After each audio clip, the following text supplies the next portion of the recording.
made in my mind as a young guy, I wanted to become world-class at something. I just had to find out what the something was going to be. And the very first time that I walked into a Wall Street trading room, I knew this is it. The ticker tape is rolling, the phones are ringing off the hook, people are screaming and shouting out orders, bodies are flying all over the place, and what looked like chaos to anybody else, I could see the natural rhythm in it. It was like I was reading a sheet of music, and I knew this is where I'm supposed to be. I kept coming back. I wore one branch manager down to the point that he says to me, Gardner, based on persistence alone, we're going to give you a shot. Man, I quit my job. That was all I wanted. I went home and I told my ex, you know what? You said I couldn't do it, but guess what? I start in 2 weeks. I was pretty pumped up. All the way up to the point. I show up on the appointed day and time, only to find out the gentleman who had made me the commitment had been fired the previous Friday. And nobody knew who I was, why I was there, and did not care. In California, when you quit your job, that means no unemployment insurance, no income, no benefits, and worse than that, the worst thing is now I got to go home and tell this woman I don't have a job. If you don't remember anything else I say here today, remember this. Unemployment will not help your relationship. Somebody know what I'm talking about. I know you do. Think about it. We're a young family. We got a baby. She's a doctor who can't practice. I'm the breadwinner, and I quit my job thinking I'm going to Wall Street. Things got tough at home. Things got tense. I still had one shot left at the street. But before I can play it all the way out, I still got to take care of my family, which meant I did everything legal that I could to take care of my family and still pursue my last shot at the street. I cut grass, hauled rubbish, cleaned basements. I learned roofing. I learned painting. I did everything that I could to take care of my folks and still pursue my last shot at the street. Had a situation at home, things were tense, had a problem, something happened, probably never happened to anybody in this room but me. I had one of those arguments with my ex that only ended because we both fell asleep. Now somebody know what I'm talking about. I know you do. We woke up in the morning, everybody's feet hit the floor, and guess what? We went at it again. The neighbors don't know what might happen, what could happen, what's going on. They call the police. The police come. They want to make sure everything is fine. Take her over here, calm her down, talk to her. Take me outside, calm me down, talk to me. And one of my friendly Berkeley police officers doing his job says, do you mind if I search your car? No, sir. Go ahead, no problem. Searches the car, nothing. Then again, doing his job says, well, let me just run this license plate through a computer. That was it. With interest, I had $1,200 in unpaid parking tickets, all of which I had accumulated the previous year trying to interview in downtown San Francisco. Double parking, illegal parking, late to feed a meter. An honest question would be, you knew you had the tickets, why didn't you pay them? Well, you know what? The position I was now in, having to cut grass to put food on the table, every dollar that came in the door, I had to make a decision. I could pay the rent or I could pay the tickets. I did probably what every man in this room would have done. I paid the rent. I was taken to jail. First, last, only time in my life taken to jail for parking tickets. And to show you how a bad day can get worse, all of this happens on a Friday, which means no court until Monday, which also means we cannot hold you in this friendly little downtown Berkeley jail. We need this for our regular weekend customers.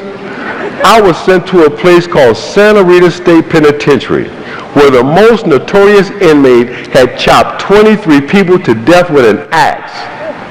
And I'm in here on parking tickets. 10 days. 10 days.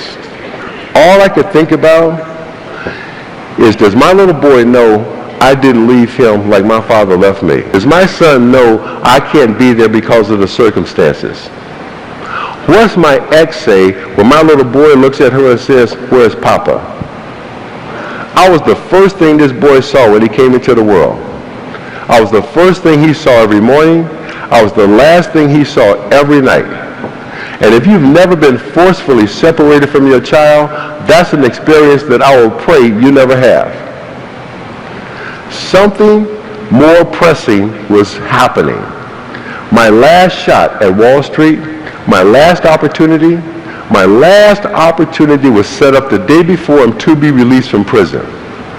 Something happened and nothing or anyone will ever convince me it was anything other than the hand of God. There was a telephone and there was a prison guard. And I said to this guard, I got this one opportunity to work at one of the finest firms on Wall Street. I've been pursuing this for 1 year. I've got to reschedule this one appointment. Will you please let me make this call? No hesitation, without thinking. The guy dials the number and hands me the handset and the cord behind the bars. And the conversation is brief and to the point. Mr. Costello, hey, it's Chris Gardner. Something has come up. Can we reschedule? Blah, blah, blah. Set it up day after tomorrow. Beautiful. You ever know something in your gut? I'm released from prison. State of California satisfied. Something told me. You ever just not need somebody to tell you something? You just knew it. I went to the place we used to call home in Berkeley, California. And I looked through the window. And I knew they were gone. This chick took everything but the dust. Most importantly, she had taken my little boy. But I still had to go on this job interview. In the film, you saw Will Smith show up wearing blue jeans with paint all over him. I wasn't just wearing blue jeans. I was wearing bell-bottom blue jeans. I show up at Mr. Costello's front door and he says exactly what I would have said to anyone who shows up at my front door 6:30 in the morning dressed like that. Delivery's in the rear. I would have said the same thing. But I come right back at him and I explain, Mr. Costello, I'm Chris Gardner. Today is the biggest day of my business career. I must admit I'm underdressed for the occasion. Yeah, you got that right. What happened? I could not think of a lie bizarre enough. I told the truth. It was the best thing I could have done. Turns out Mr. Costello had been married and divorced 3 times. He started telling me stories about his ex-wives. And that second one, man, I don't know why he ever got married again. He told me some stuff about her. And out of nowhere he says, you be here tomorrow morning, I will personally walk into the trading room. Beautiful, getting my shot, that's all I wanted. I'm hired, base salary, $1,000 a month gross. I move into a boarding house, Oakland, California, all I can afford, 3 meals a day and a room. My days as a trainee were the same as they were for every other trainee who's ever started at the bottom on Wall Street. You do the one thing the brokers do not want to do or feel is beneath them, which is cold call. Turned myself into a cold call machine 200 times a day. And at night, study, study, study. And at night, the pain. When will I see my son? How much longer will this go on? My ex and I, unfortunately, were in that space where sometimes the adults start acting like children, and one parent feels like if the only way I can hurt you is to hit you over the head with the baby, I'm going to do it. My ex also began a campaign of what I could only call emotional terrorism. We'll call on the phone and let me hear my little boy scream and cry and hang up the phone. Now, this was before star 69 and caller ID. Somebody in here might agree with me. When it comes to your children, you got caller ID in your heart. There could be a room full of a dozen babies crying, and you know if that's your baby or not. Put it out of my mind, study, study, study, pass my exam, highest score in the class, big deal. My reward, I get to come back the next day and make another 200 phone calls. This goes on for months. And one night, 1 in the morning, there's a knock at the door. It's my ex, and the conversation is brief and to the point. I can't do this anymore. Here, it's your turn. Just like that, that's how we became homeless.